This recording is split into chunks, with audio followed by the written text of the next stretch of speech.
The Quarrel poem, which is in 7th standard, written by Eleanor Fortune. So, the quarrel means jagala. Let's understand the poem in Kannada. ಇಲ್ಲಿ the quarrel means ಜಗಳ. So ಎಲಿನೋರ್ ಫಾರ್ಜನ್ ಅವರು ಸಣ್ಣವರಿದ್ದಾಗ ತಮ್ಮ ಅಥವಾ ಅಕ್ಕರ ಜೊತೆ, so ನಾವೆಲ್ಲ ಸಹೋದರ ಸಹೋದರಿಯರು ಯಾವ ರೀತಿ ಅಂದರೆ ಜಗಳ ಮಾಡ್ತೀವಿ, ಬಟ್ ಅದು ಕ್ಷಣಿಕವಾಗಿರುತ್ತೆ, ಅದನ್ನು ಜಾಸ್ತಿ ಹೊತ್ತು ಕ್ಯಾರಿ ಮಾಡಲ್ಲ. So like that in our life is also patience, ತಾಳ್ಮೆ, ಕ್ಷಮೆ ಮತ್ತು ಸಹನೆ ಎಷ್ಟು ಮುಖ್ಯ ಅನ್ನೋದನ್ನು ಈ ಪೊಯಮ್ ಮುಖಾಂತರ ಎಲಿನೋರ್ ಫಾರ್ಜನ್ ಅವರು ಹೇಳ್ತಾ ಹೋಗಿದ್ದಾರೆ. ಜಗಳ ಆಡ್ತೀವಿ, ಬಟ್ ಅದನ್ನು ಅಲ್ಲಿಗೆ ಕ್ಷಮೆ ಕೇಳೋದ್ರ ಮೂಲಕ ಅಥವಾ ಫಾರ್ಗ್ಯೂ ಮಾಡೋದ್ರ ಮೂಲಕ, ಕ್ಷಮಿಸೋದ್ರ ಮೂಲಕ ನಾವು ಅದನ್ನು ಅಲ್ಲಿಗೆ ಸ್ಟಾಪ್ ಮಾಡೋದ್ರಿಂದ ನಾವು ನೆಮ್ಮದಿಯಾಗಿ ಇರಲಿಕ್ಕೆ ಸಾಧ್ಯ. ಸೊ ಪ್ರತಿಯೊಬ್ಬರೂ ಜಗಳ, ವಾದ ವಿವಾದಗಳು ಸರ್ವೇ ಸಾಮಾನ್ಯ, ಬಟ್ ಅದನ್ನು ಕ್ಯಾರಿ ಆನ್ ಮಾಡಬಾರ್ದು. ಅದನ್ನು ಅಲ್ಲಿಗೆ ಸ್ಟಾಪ್ ಮಾಡಿದರೆ ನಾವು ನೆಮ್ಮದಿಯಾಗಿರಲಿಕ್ಕೆ ಸಾಧ್ಯ.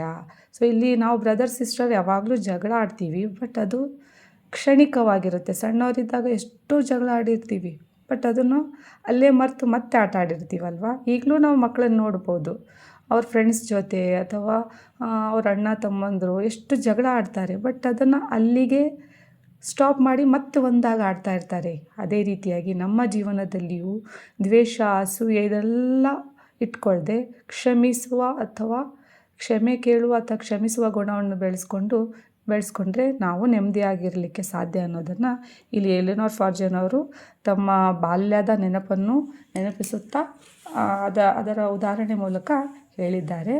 Let's understand the poem in Kannada. I quarreled with my brother, I don't know what about. So ಇಲ್ಲಿ ಹೇಳ್ತಾ ಇದ್ದಾರೆ, ನಾನು ನನ್ನ ಬ್ರದರ್ ಜೊತೆ ಕ್ವಾರಲ್ ಮೀನ್ಸ್ ಜಗಳ ಆಡ್ತಾ ಇದ್ದೆ. I don't know what about. ಆ ಜಗಳ ಏನಕ್ಕೆ ಮಾಡಿದ್ವಿ ಅನ್ನೋದೇ ನಮಗೆ ಗೊತ್ತಿರಲಿಲ್ಲ. ಸೊ ಅಷ್ಟು ಮುಗ್ದಿರ್ತೀವಲ್ವ ಸಣ್ಣವರಿದ್ದಾಗ.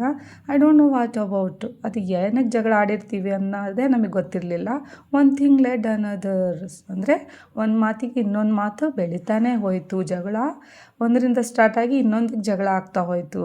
And somehow we fell out means ಆ ಜಗಳ ಬೆಳೀತಾನೆ ಹೋಯಿತು. ಫೆಲ್ ಔಟ್ ಮೀನ್ಸ್ ಬೆಳೀತಾ ಹೋಯಿತು. The start of it was light. ಅದು ಸಣ್ಣ ವಿಚಾರಕ್ಕೆ ವೆರಿ ಸ್ಮಾಲ್, ಸ್ವಲ್ಪ ಕಡಿಮೆ, ಅಂದರೆ ಜಗಳ ಸ್ಟಾರ್ಟಿಂಗಲ್ಲಿ ಸ್ವಲ್ಪ ಕಡಿಮೆ ಇತ್ತು. The end of it was strong. ಆದರೆ ಅದು ಸ್ವಲ್ಪ ಕಡಿಮೆ ಇದ್ದ ಜಗಳ ಬೆಳೀತಾ ಹಿಂಗಾಯಿತು. ಅದರ ಕೊನೆ ಹೆಂಗಾಯಿತು ಅಂದರೆ ಸ್ಟ್ರಾಂಗ್ ಆಗಿ, ಅಂದರೆ ದೊಡ್ಡ ಜಗಳವಾಗಿ ಪರಿವರ್ತನೆ ಆಯಿತು. He said he was right. ಅವನೇನು ಹೇಳ್ತಿದ್ದ, ನಾನು ಸರಿ ಅಂತ ಹೇಳ್ತಾ ಇದ್ದ. I knew he was wrong. ನನಗೇನು ಅನಿಸ್ತಾ ಇದ್ದು, ಅವ್ನು ರಾಂಗ್ ಅನ್ನಿಸ್ತಾ ಇತ್ತು. ಅವನು ತಪ್ಪು ಅನಿಸ್ತಾ, ರೈಟ್ ರಾಂಗ್ ಅಪೋಸಿಟ್ ವರ್ಡ್ಸ್ ಅಲ್ವಾ. ಸೊ ಅವನಿಗೆ ಅವ್ನು ಸರಿ ಅನಿಸ್ತಾ ಇತ್ತು, ಬಟ್ ನನಗೆ ಅವ್ನು ರಾಂಗ್ ಅನ್ನಿಸ್ತಾ ಇದ್ದ. We hated one another. ಒಬ್ರನ್ನೊಬ್ಬರು ದ್ವೇಷಿಸ್ತಾ ಹೋದ್ವಿ. ಜಗಳ ಸ್ಟಾರ್ಟ್ ಆಗಿ ಅದನ್ನು ದ್ವೇಷವಾಗಿ ಕನ್ವರ್ಟ್ ಆಯಿತು. The afternoon turn black. ಜಗಳ ಆಗ್ತಾ ಒಂದು ಮಧ್ಯಾಹ್ನದವರೆಗೆ ಹೆಂಗಾಯ್ತಂದರೆ ದುಃಖಭರಿತವಾಯಿತು ಆ ಒಂದು ಮಧ್ಯಾಹ್ನ. ಮೀನ್ಸ್ ಇಬ್ಬರು ಒಬ್ರನ್ನೊಬ್ರು ದ್ವೇಷ ಸ್ಟಾರ್ಟ್ ಆಯಿತು, ಜಗಳ ಆಯಿತು. ಆ ಜಗಳ ಸೀರಿಯಸ್ ಆಗಿ ಕೊನೆಗಳ್ತು. ಸೊ ಅಲ್ಲಿ ನಾವು ಖುಷಿಯಾಗಿರಲಿಕ್ಕೆ ಸಾಧ್ಯವಾಗಿರಲಿಲ್ಲ. Then suddenly my brother thumbed me on the back. ಆಗ ಸಡನ್ಲಿ ತಕ್ಷಣ ನನ್ನ ಬ್ರದರ್ ಬಂದು thumbed me on the back means ಹೊಡೆದ, ನನ್ನ ಬೆನ್ನಿಗೆ ನಿಧಾನಕ್ಕೆ ಹೊಡೆದು ಹೇಳ್ದ. ಆ್ಯಂಡ್ ಸೆಡ್, ಏನು ಹೇಳ್ದ, ಓ ಕಮಾನ್. ಏನಂತ ಹೇಳ್ದಂತೆ ಬ್ರದರ್, ಕಮಾನ್ ನಡಿ ಹೋಗೋಣ, ಬಾ, we can't go on all night. ಇದನ್ನು ನಾವು ಜಾಸ್ತಿ ಹೊತ್ತು ಕ್ಯಾರಿ ಮಾಡೋಕ್ಕೆ ಸಾಧ್ಯ ಇಲ್ಲ, ಇದನ್ನು ಇಲ್ಲಿಗೆ ಮುಗಿಸೋಣ ಅಂತ ಹೇಳಿದಂತೆ.